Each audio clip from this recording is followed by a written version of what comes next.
Hi friends, welcome to official jobs information YouTube channel. Friends, only inter క్వాలిఫికేషన్తో మనకి Indian navy ఒక super నోటిఫికేషన్ని మన ముందుకు తీసుకొచ్చింది. ఫ్రెండ్స్, అయితే ఈ జాబ్స్కి సంబంధించి మనకి ఎటువంటి ఎగ్జామినేషన్ కానీ ఇంటర్వ్యూ కానీ కండక్ట్ చేయట్లేదు. ఆంధ్రప్రదేశ్ మరియు తెలంగాణకి చెందిన ప్రతి క్యాండిడేట్ ఈ జాబ్స్కి సంబంధించి అప్లై చేసేసుకోవచ్చు. ఇదొక మంచి సువర్ణావకాశం అని చెప్పుకోవచ్చు. ఫ్రెండ్స్, ఇంకా ఎవరైనా అఫీషియల్ జాబ్స్ ఇన్ఫర్మేషన్ అనే యూట్యూబ్ ఛానల్ని సబ్స్క్రైబ్ చేసుకొని వాళ్ళు ఉంటే వెంటనే సబ్స్క్రైబ్ చేసేసుకోండి. నోటిఫికేషన్ డీటెయిల్స్లోకి మనం ఇప్పుడు వెళ్ళినట్లయితే మనకి ఇది వచ్చేసి ట్రైనింగ్ అన్నమాట. ఫస్ట్ మనకి బీటెక్ అంటే ఇంటర్ క్వాలిఫికేషన్ ఉన్న వాళ్ళకి జేఈ మెయిన్స్ క్వాలిఫై అయిన క్యాండిడేట్స్కి ఇది వచ్చేసి ట్రైనింగ్ అని మీకు జేఈ మెయిన్స్ స్కోర్ బేస్ పైన దీనికి సెలెక్షన్ చేస్తారు. అయితే ఇది వచ్చేసి ఏంటి అని అంటే మీకు వచ్చేసి దీనికి సంబంధించి ఫస్ట్ ట్రైనింగ్ ఉంటుంది. మీకు ట్రైనింగ్లో వచ్చేసి 56,100 వరకు మీకు స్టైఫండ్ అనేది ఇస్తారు. ఒకవేళ మీకు ట్రైనింగ్ కంప్లీట్ అయిపోయిన తర్వాత మీకు వచ్చేసి లెఫ్టినెంట్ ఆఫీసర్గా ఇండియన్ నేవీలోనే మీకు పోస్టింగ్స్ అనేది కల్పిస్తారు. అయితే ఈ జాబ్స్కి సంబంధించి మనకు వచ్చేసి ఆన్లైన్ అప్లికేషన్ ఎప్పటి నుండి స్టార్ట్ అయిపోతుంది అంటే మనకి May 29 నుండి ఆన్లైన్ అప్లికేషన్ అనేది స్టార్ట్ అవుతుంది. June 18 వరకు జాబ్స్కి సంబంధించి మీరు ఆన్లైన్లో అప్లై చేసేసుకోవచ్చు.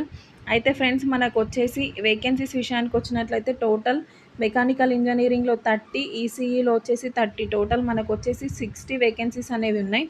అయితే మనకు వచ్చేసి ఏజ్ ఎంత ఉండాలి అని అంటే January 1, 2010 బిఫోర్ మీరు ఎవరైతే బర్న్ అయ్యారో వాళ్ళందరూ ఈ జాబ్స్కి సంబంధించి అప్లై చేసేసుకోవచ్చు.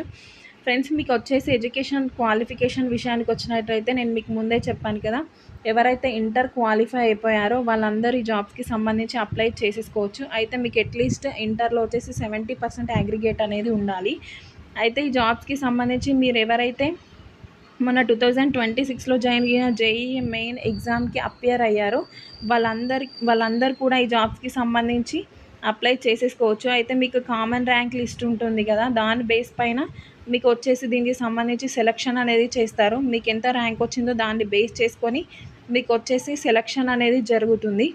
అయితే ఈ జాబ్స్కి సంబంధించి మనకు వచ్చేసి మెరిట్ లిస్ట్ తీసేసి దీనికి సంబంధించి మనకి పోస్టింగ్స్ అనేది కల్పిస్తారు. అయితే మీకు వచ్చేసి ఈ జాబ్స్కి సంబంధించి మీకు ట్రైనింగ్ పీరియడ్లో వచ్చేసి 56,100 వరకు మీకు వచ్చేసి స్టైఫండ్ అనేది కల్పిస్తారు. మీరు సెలక్షన్ మీ ట్రైనింగ్ అయిపోయిన తర్వాత మీకు లెఫ్టినెంట్ ఆఫీసర్గా మీకు వచ్చేసి పోస్టింగ్స్ అనేది కల్పిస్తారు. అయితే మీకు ఈ జాబ్స్కి సంబంధించి ఏంటి అని అంటే మీకు వచ్చేసి మీరు ఇంటర్ త్రూలో వెళ్ళిపోతున్నారు కదా, ఇంటర్ అయిపోయిన తర్వాత మీకు బీటెక్ అనేది ఉండదు. అయితే ఈ బీటెక్ కోర్స్ అనేది మీరు ఇక్కడ చేస్తారన్నమాట. ఆ 4 ఇయర్స్ కూడా మీకు ఎందుకు 4 ఇయర్స్ ట్రైనింగ్ ఎందుకు ఇస్తున్నారు అంటే మీకు వచ్చేసి బీటెక్ అనేది అక్కడే కంప్లీట్ అవుతుందన్నమాట. బీటెక్ డిగ్రీ అనేది మీకు అక్కడ వచ్చేసి ట్రైనింగ్ పీరియడ్ అయిపోయిన తర్వాత మీకు జవహర్లాల్ నెహ్రూ యూనివర్సిటీ నుండి మీకు వచ్చేసి బీటెక్ డిగ్రీ కంప్లీట్ చేసినట్లు, కోర్స్ కంప్లీట్ చేసినట్లు మీకు వచ్చేసి సర్టిఫికేట్ ఇష్యూ చేస్తారు. అయితే ఈ జాబ్స్కి సంబంధించి మీరు సెలెక్ట్ అయిపోతే ఫర్దర్గా మీకు వచ్చేసి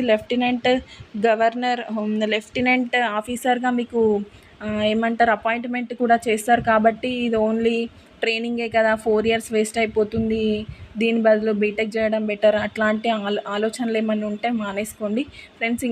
ఇది ఒక మంచి ఆపర్చునిటీ, దీన్ని కూడా యూటిలైజ్ చేసుకోండి. ఇంకా మన అఫీషియల్ జాబ్స్ ఇన్ఫర్మేషన్ అనే యూట్యూబ్ ఛానల్ని ఎవరైనా సబ్స్క్రైబ్ చేసుకొని వాళ్ళు ఉంటే వెంటనే సబ్స్క్రైబ్ చేసేసుకోండి. ఇలాంటి డైలీ అప్డేట్స్ నేను మీకు అందిస్తూ ఉంటాను. Thank you friends, thank you so much guys. వీడియోని కంప్లీట్గా చూసేయండి.